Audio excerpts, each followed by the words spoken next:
Hi, everybody. Michael P. Spradlin, and I'm back with Chapter 11 of The Enemy Above. Having a good time doing this, and I hope you all are enjoying it and sharing it. And thank you again for all the comments and emails and messages that you've sent. I really appreciate it.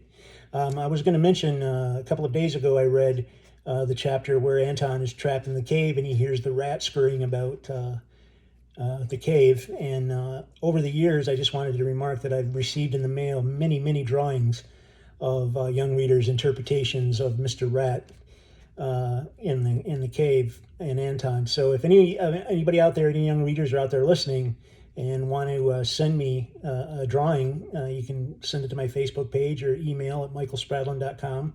Michael@michaelspradlin.com is my email. And I'll show them here during a video, and I'll put them up on the Facebook page. So just something to, add to the story as we go along. So thank you all for coming along so far, and let's continue with Chapter 11 of The Enemy Above. It did not take long to free Anton. Daniel had returned with some of the older boys and several of the women, including the one named Rena, whom Bubba seemed to know. The passageway was narrow, but they managed to squeeze in and form a line. They wiggled and pulled at the rocks until they were loose enough to move, then passed them like a bucket brigade to get them out of Anton's way. One of the boys was named George, and he worked like a demon, scrambling into the small places and calling back at the rocks and mud. With a few minutes, the last of the boulders had been pushed away and Anton could finally stand. Daniel helped him to his feet. Ow! Anton winced and grabbed his sides.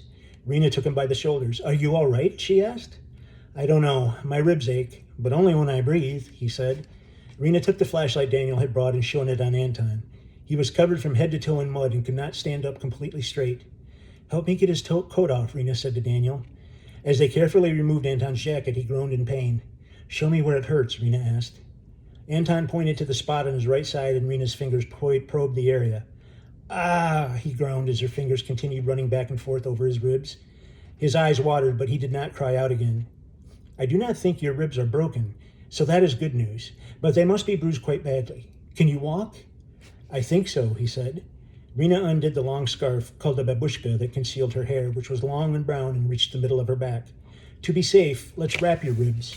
It will keep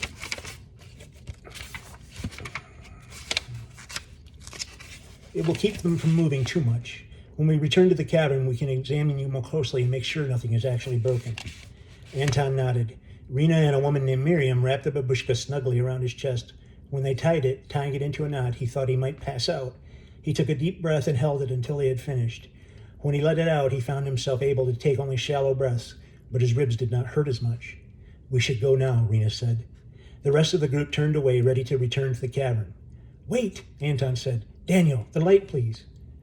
Daniel handed him the flashlight. Anton pointed it up to the ceiling. About a half a meter over their heads, he saw the spot he had touched just before the rocks collapsed on him. He peered at a small hole in the ceiling that hadn't been there before. Anton switched off the flashlight. It took a moment for everyone's eyes to adjust, but soon they could see the starlit skies above them. And the hole wasn't actually as small as it had first seemed. It was just big enough for a child to climb through.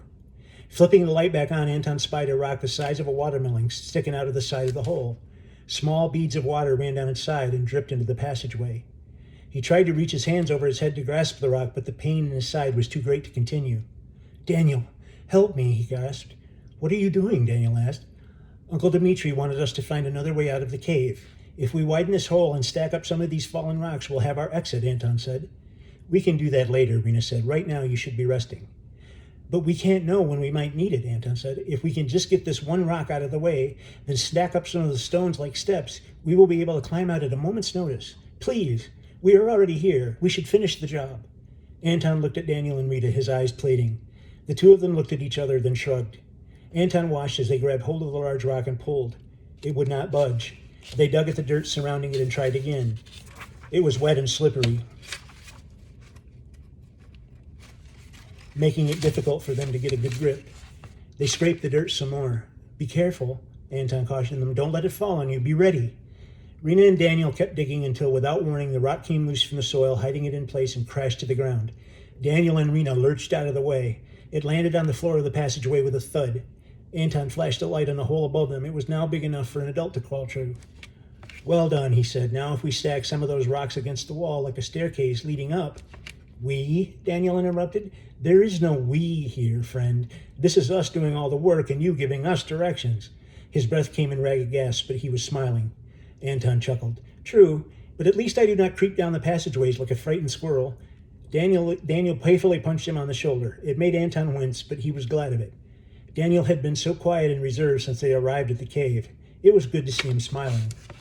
The group went to work. The women and boys formed another line in the narrow passageway and returned the fallen rocks that had trapped Anton one by one to Rena and Daniel. Carefully, the two of them stacked the stones against the wall. They scooped mud from the tunnel floor to help support the rocks, and soon they had a makeshift stairway. It would take some careful climbing to reach the hole above, but it was better than nothing. When they had finished, Anton inspected their work. Excellent. Now we will be able to reach the surface if we need to. Uncle Dmitri will be pleased. Perhaps they will find a ladder on one of their night missions and we can bring it here. Until then, this will work well. Rita and Daniel smiled. The group finally headed back down the passageway with Daniel in the lead, lighting the way with his flashlight. They were tired and dirty. Anton winced with each step, but he was happy to have done what his uncle had asked of him, even if it hadn't gone exactly the way they had planned. Now, if the Gestapo comes, we will be ready for them, he thought to himself as he limped along. We will be ready. And that is the end of chapter 11. So we'll be back tomorrow with chapter 12. Thanks, everyone.